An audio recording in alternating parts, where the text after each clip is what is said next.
సొంత ఇల్లు గుల్లవుతుంటే పొరుగింటి పంచాయతీలు పెట్టడంలో పాకిస్తాన్కి ఉన్న శ్రద్ధ మరెవ్వరికీ లేదు. తాము పెంచి పోషించిన ఉగ్ర రక్కసులు ఇప్పుడు ఆ దేశాన్ని కబలిస్తున్నాయి. ఉగ్రమూకలు వేర్పాటువాదుల దాడులతో పాక్ మిలిటరీ వణికిపోతుంది.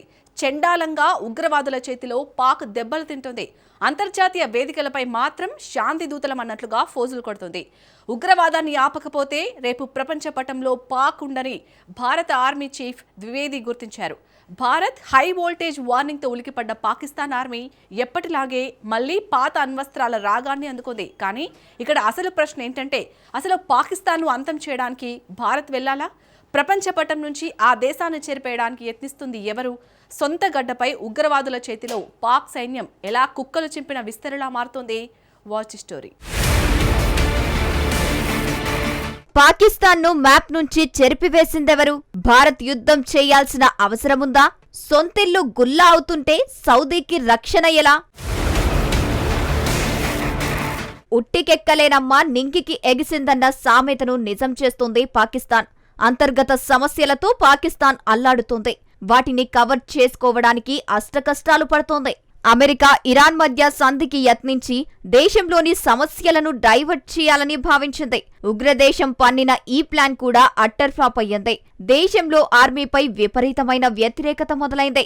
ఈ సమస్యను అధిగమించేందుకు పాకిస్తాన్ ఎప్పటిలాగా పాత విధానాన్ని ఎంచుకుంది. ప్రజల్లో దేశభక్తికి రగిలించేందుకు భారత్ను టార్గెట్ చేసింది. భారత్ ఉగ్రవాదం గురించి మాట్లాడితే పాకిస్తాన్ ఆర్మీ అణ్వస్త్రాల అంశాన్ని ప్రస్తావిస్తోంది. ఢిల్లీ ఇక నుంచైనా ప్రశాంతంగా సహజీవనం చేయడం నేర్చుకోవాలంటూ ఉగ్రదేశం హితవు పలుకుతోంది. తమను లక్ష్యంగా చేసుకునేందుకు ఎలాంటి ప్రయత్నాలు చేసినా దాని పరిణామాలు నిర్దిష్ట భౌగోళిక ప్రాంతానికే పరిమితం కావంటూ వార్నింగ్ ఇస్తోంది. సింపుల్ గా చెప్పాలంటే ప్రపంచాన్ని టార్గెట్ చేస్తామని పాకిస్తాన్ ఆర్మీ బెదిరింపులకు దిగుతోంది. దక్షిణ ఆసియా ప్రాంతాన్ని మరో సంక్షోభంలోకి, యుద్ధంలోకి నెట్టేందుకు భారత్ ప్రయత్నించకపోవడమే మంచిదంటూ పాకిస్తాన్ సైన్యం బీరాలు పలుకుతోంది. ఒకవేళ అలాంటి ప్రయత్నాలు భారత్ చేస్తే ఈ ప్రాంతానికే కాకుండా అంతకు మించి అత్యంత వినాశనకరంగా పరిణామాలు మారుతాయని పాక్ ఆర్మీ వార్నింగ్స్ ఇస్తోంది. అసలు పాకిస్తాన్ ఆర్మీ ఎందుకు ఇంతలా ఎగబడుతోంది? ఆపరేషన్ సింధూర్ వార్షికోత్సవాన్ని పురస్కరించుకుని 16న భారత సైన్యాధిపతి జనరల్ ఉపేంద్ర ద్వివేది పాకిస్తాన్కు వార్నింగ్ ఇచ్చారు. భారత్కు వ్యతిరేకంగా ఉగ్రవాదాన్ని పాకిస్తాన్ కొనసాగిస్తే ప్రపంచ పటంలో ఉండాలో లేదో, చరిత్రగా మిగిలిపోవని పాకిస్తాన్ అనుకుంటుందో తేల్చుకోవాలని ద్వివేది స్పష్టం చేశారు. గతేడాది భారత్ చేపట్టిన ఆపరేషన్ సింధూర్ వంటి పరిస్థితులే పునరావృతమైతే భారత సైన్యం స్పందన ఎలా ఉంటుందో పాకిస్తాన్ బాగా రుచి చూసిందని ఆర్మీ చీఫ్ ద్వివేది తేల్చి చెప్పారు. నిజానికి భారత సైన్యం ఇలాంటి హెచ్చరికలు చేయడం ఇది మొదటిసారి కాదు. గతేడాది అక్టోబర్లోనూ జనరల్ ఉపేంద్ర ద్వివేది పాక్కు గట్టి వార్నింగ్ ఇచ్చారు. ఇస్లామాబాద్ ఉగ్రవాదానికి మద్దతు ఇవ్వడం ఆపకపోతే ఆపరేషన్ సింధూర్ 1.0 సమయంలో ప్రదర్శించిన నిగ్రహాన్ని భారత సాయుధ దళాలు ఈసారి ప్రదర్శించబోవని హెచ్చరించారు. పాకిస్తాన్ ప్రపంచ పటంలో అసలు ఉండాలా వద్దా అనేది ఆలోచించుకునేలా భారత ఆర్మీ చేస్తోందని అప్పట్లోనే ద్వివేది తేల్చి చెప్పారు.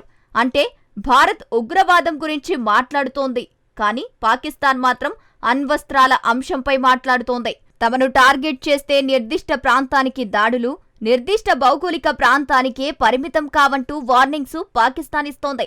అంటే అణ్వస్త్రాలతో తాము దాడి చేస్తామని పరోక్షంగా పాకిస్తాన్ బెదిరిస్తోంది. నిజానికి పాకిస్తాన్ ఇలా బెదిరించడం కూడా కొత్త కాదు. కానీ పాకిస్తాన్ను అంతం చేయడానికి భారత్ యుద్ధానికి దిగాలా అన్నదే ఇక్కడ అసలు ప్రశ్న. పాకిస్తాన్ను ముక్కలు చేయడానికి, ప్రపంచ పటం నుంచి ఆ దేశాన్ని చెరిపివేయడానికి భారత్ యుద్ధం చేయాల్సిన అవసరమే లేదు. ఎందుకంటే ఇన్నాళ్లు తాను తవ్వుకున్న గుంతలో పాకిస్తాన్ తానే పడుతోంది. ఒకప్పుడు పెంచి పోషించిన ఉగ్రవాదం చేతుల్లోనే ఇప్పుడు పాకిస్తాన్ సైన్యం ఓడిపోతోంది. పాకిస్తాన్ అంతర్గత భద్రతా పరిస్థితి అత్యంత దారుణంగా తయారైందని జీటీఐ తెలిపింది. జీటీఐ అంటే గ్లోబల్ టెర్రరిజం ఇండెక్స్. ఈ సంస్థ నివేదిక ప్రకారం 2026లో జీటీఐ విడుదల చేసిన ఉగ్ర ర్యాంకింగ్స్లో పాకిస్తాన్ అగ్రస్థానంలో నిలిచింది. ఉగ్రవాదంతో ప్రపంచంలోనే అత్యధికంగా ప్రభావితవంతమైన దేశాల జాబితాలో పాకిస్తాన్ మొదటి స్థానంలో నిలవడం ఇదే తొలిసారి. మార్చి 30న ఈ సూచీ విడుదలైంది. ఉగ్ర రంగును కవర్ చేసుకునేందుకు పాకిస్తాన్ కొత్త అవతారం ఎత్తింది. ఏప్రిల్లోనే ఇరాన్, అమెరికా మధ్య జరుగుతున్న యుద్ధాన్ని ఆపుతామంటూ శాంతి దూతగా అవతారమెత్తింది. ఉగ్రవాదాన్ని పోషిస్తున్న దేశం యుద్ధాన్ని ఆపుతానంటూ బయలుదేరింది.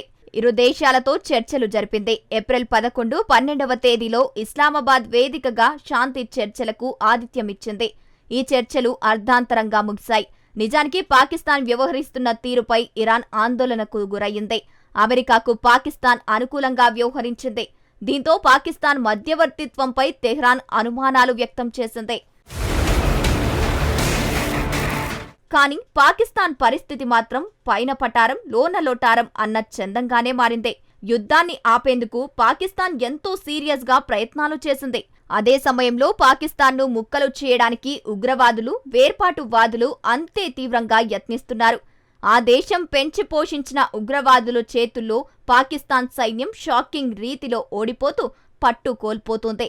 ఫిబ్రవరి చివరి వారంలో అమెరికా, ఇరాన్ మధ్య ఘర్షణలు ప్రారంభమైనప్పటి నుంచి పాకిస్తాన్లో అంతర్గతంగా ఉగ్రవాద దాడులు ఆగలేదు. మరింత తీవ్ర రూపం దాల్చినట్టు జీటీఐ తెలిపింది. ముఖ్యంగా ఆఫ్ఘనిస్తాన్ సరిహద్దుల్లోని పలు ప్రాంతాల్లో ఈ దాడుల ఉధృతి విపరీతంగా పెరిగినట్లు సదరు నివేదిక స్పష్టం చేసింది. Tehreek-e-Taliban Pakistan, TTP, Balochistan liberation army, BLA గ్రూపులు పాక్ సైన్యాన్ని వణికిస్తున్నాయి. సైనిక స్థావరాలే లక్ష్యంగా చేసుకుని తీవ్రవాదులు, వేర్పాటువాదులు తీవ్ర అల్లకల్లోలం సృష్టిస్తున్నాయి. అంతేకాకుండా ఈ ఉగ్రవాద సంస్థలు మునుపటి కంటే మరింత తెగించాయి. అత్యాధునిక ఆయుధాలతో అత్యంత ప్రాణాంతకంగా మారాయి. ఈ ఏడాది ప్రారంభంలో బలూచిస్తాన్ లిబరేషన్ ఆర్మీ, BLA ఎన్నడూ లేనంత అత్యంత వ్యూహాత్మకమైన దాడికి పాల్పడింది. బలూచిస్తాన్ రాజధాని క్వెట్టా, కీలకమైన ఓడరేవు నగరం గ్వాదర్లో సహా దాదాపు 9 జిల్లాల్లో ఈ సంస్థ ఏకకాలంలో BLA దాడులకు తెగబడింది. పోలీస్ స్టేషన్లు, బ్యాంకులు, మార్కెట్లు, రక్షణ స్థావరాలను BLA లక్ష్యం చేసుకుంది. జరిగిన ఈ దాడుల్లో డజన్ల కొద్దీ పౌరులు, భద్రతా సిబ్బంది ప్రాణాలు కోల్పోయారు. దీనికి తోడు పాకిస్తాన్ రాజధాని ఇస్లామాబాద్లోని ఒక షియా మసీదు వెలుపల జరిగిన భారీ ఆత్మాహుతి దాడిని కూడా జీటీఐ నివేదిక ప్రస్తావించింది. ఇటీవలే కాలంలో రాజధాని నగరంలో జరిగిన అత్యంత ఘోరమైన దాడుల్లో ఒకటైన షియా మసీదు బాంబు పేలుడు ఘటనలో 31 మంది ప్రాణాలు కోల్పోయారు. ఈ దాడికి ఇస్లామిక్ స్టేటు, ఖోరాసన్, ISK సంస్థే కారణమని విస్తృతంగా భావిస్తున్నారు. తాజాగా గ్వాదన్ సమీపంలో మరో అరుదైన ఘటన చోటు చేసుకుంది. గ్వాదన్ పోర్టు వద్ద పెట్రోలింగ్ నిర్వహిస్తున్న పాకిస్తాన్ కోస్ట్ గార్డు బృందంపై BLA మెరుపుదాడి చేసింది. ఈ దాడిలో 3 అధికారులను BLA హతమార్చారు. పాకిస్తాన్కు చెందిన నౌకాదళంపై బలూచిస్తాన్ లిబరేషన్ ఆర్మీ దాడి చేయడం ఆ దేశ చరిత్రలో ఇదే మొదటిసారి. ఒక్క మే 7 నుంచి మే 15 మధ్య కాలంలోనే ఖైబార్, పంక్తుక్వా, బలూచిస్తాన్ ప్రాంతాల్లో ఇలాంటివి 5 దాడులు జరగడం గమనార్హం. ఫీల్డ్ మార్షల్ ఆసిమ్ మునీర్ దళాలు మాత్రం సౌదీ అరేబియాకు వెళ్లి తమ బలాన్ని ప్రదర్శిస్తున్నాయి. ఇస్లామాబాద్లో శాంతి చర్చల మధ్యవర్తిత్వానికి తెరలేపుతూ అంతర్జాతీయంగా గొప్పలు చెప్పుకుంటున్నాయి. కానీ సొంత దేశంలో కనీసం తమ సైనిక స్థావరాలను, సరిహద్దు ప్రాంతాలను కూడా రక్షించలేక పాకిస్తాన్ ఆర్మీ నానా తంటాలు పడుతోంది. తనను తాను రక్షించుకోవడమే పాకిస్తాన్కు కష్టంగా మారింది. తనకే రక్షణ దిక్కు లేకుండా పోయింది. కానీ గతేడాది సెప్టెంబర్లో సౌదీ అరేబియాతో ఉమ్మడి వ్యూహాత్మక రక్షణ ఒప్పందాన్ని పాక్ కుదుర్చుకుంది. ఈ ఒప్పందం ప్రకారం ఒక దేశంపై దాడి జరిగితే అది 2 దేశాలపై జరిగిన దాడిగానే పరిగణిస్తారు. ప్రస్తుతం పశ్చిమాసియాలో చెలరేగిన తీవ్ర ఉద్రిక్తతల నేపథ్యంలో ఇస్లామిక్ రిపబ్లిక్ పై అమెరికా, ఇజ్రాయెల్ జరిపిన దాడులకు ప్రతిగా గల్ఫ్ దేశాలపై ఇరాన్ ఎదురు దాడులకు దిగింది. ఇందులో భాగంగానే ఇరాన్ లక్ష్యంగా చేసుకున్న సౌదీ అరేబియా రక్షణ కోసం ఏప్రిల్లో ఇస్లామాబాద్ 13,000 మంది సైనికులను, 10 నుంచి 18 యుద్ధ విమానాలను సౌదీకి తరలించింది. ఉట్టికెక్కలేనమ్మ నింగికి ఎగిరిందంటే ఇదేనేమో. సొంత దేశం ముక్కలు కాకుండా రక్షించుకోవడానికి పాకిస్తాన్ ఎన్నో అగచాట్లు పడుతోంది. అలాంటిది సౌదీని రక్షిస్తానని బయలుదేరింది. సో ఈ నేపథ్యంలో పాకిస్తాన్ను ప్రపంచపటం నుంచి చెరిపేయడానికే భారత్ యుద్ధానికి దిగాల్సిన అవసరముందా?